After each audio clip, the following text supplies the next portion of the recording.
Hello friends, welcome to Code with Kartiki. So today we will see which is the preferred tool for coding practice.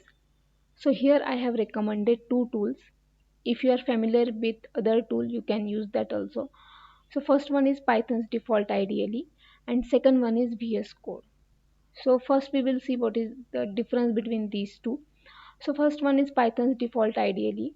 So this comes with Python installation. It is not smart editor. No, there is no IntelliSense, there is no auto completion, nothing is there. Right, so this is a simple editor. Next one is VS Code. So this is the smart ideally. There is IntelliSense is there, auto completion is there, right? So if you are absolute beginner, means Python is your first language and you are learning Python, so then you have to go for this Python's default ideally. Why?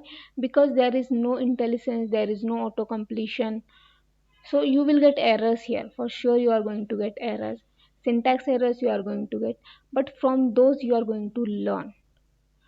You will learn Python syntax, right? So I would recommend to the people, those are absolute beginners, go for Python's default ideally. After completion, of course, when you have done sufficient practice of Python, then go for VS Code. Then you can use such a smart ideally. But if you have some experience in Python and if you are familiar with PyCharm or VS Code, as per your choice, you can do code in VS Code also. In our course, I am going to use VS Code, right? So as per your choice, you can choose any tool.